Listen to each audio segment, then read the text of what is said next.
स्तोत्रम्। श्रीयाज्ञवल्क्य उवाच शृणुष्व मुनिशार्दूल सूर्यस्य कवचं शुभं शरीरारोग्यदं दिव्यं सर्वसौभाग्यदायकं देदीप्यमानमुकुटं स्फुरन्मकरकुण्डलं ध्यात्वा सहस्रकिरणं स्तोत्रमेतदुदीरयेत्।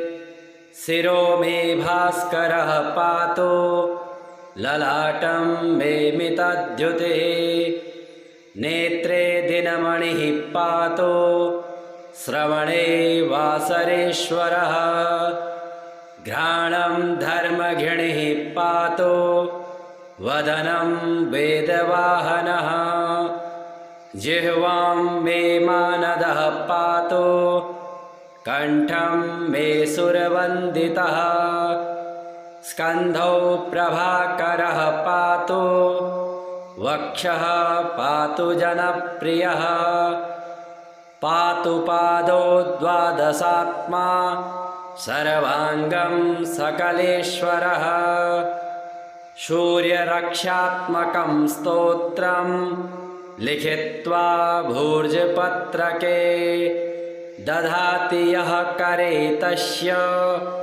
वसगः सर्वसिद्धयः सुस्नातो यो जपेत् सम्यक् योधीते स्वस्थमानसः सरोगमुक्तो दीर्घायुः सुखं पुष्टिं च विन्दति।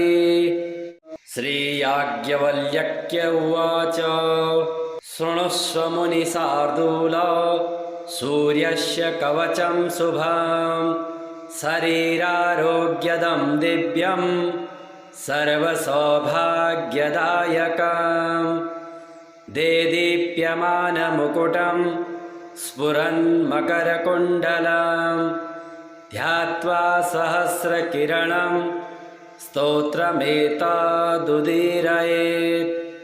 शिरो मे भास्करः पातु ललाटं मे मितद्युतिः नेत्रे दिनमणिः पातु श्रवणे वासरेश्वरः घ्राणं धर्मघिणिः पातु वदनं वेदवाहनः जिह्वां मे मानदः पातु कण्ठं मे सुरवन्दितः स्कन्धौ प्रभाकरः पातु वक्षः पातु जनप्रियः पातु पादौ द्वादशात्मा सर्वाङ्गं सकलेश्वरः सूर्यरक्षात्मकं स्तोत्रं लिखित्वा भूर्जपत्रके दधाति यः करे तस्य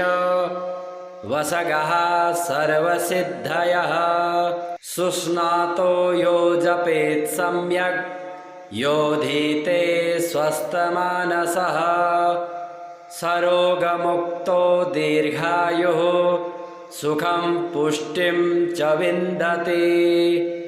श्रीयाज्ञवल्क्य उवाच शृणुष्व मुनिशार्दूल सूर्यस्य कवचं शुभं शरीरारोग्यदं दिव्यं सर्वसौभाग्यदायकं देदीप्यमानमुकुटं स्फुरन्मकरकुण्डलं ध्यात्वा सहस्रकिरणं स्तोत्रमेतदुदीरयेत्। शिरो मे भास्करः पातु ललाटं मे मितद्युतिः नेत्रे दिनमणिः पातु श्रवणे वासरेश्वरः घ्राणं धर्मघिणिः पातु वदनं वेदवाहनः जिह्वां मे मानदः पातु कण्ठं मे सुरवन्दितः स्कन्धौ प्रभाकरः पातु वक्षः पातु जनप्रियः पातु पादो द्वादशात्मा सर्वाङ्गं सकलेश्वरः सूर्यरक्षात्मकं स्तोत्रं लिखित्वा भूर्जपत्रके दधाति यः करे तस्य वसगः सर्वसिद्धयः सुस्नातो यो जपेत् सम्यक् योधीते स्वस्थमानसः सरोगमुक्तो दीर्घायुः सुखं पुष्टिं च विन्दति।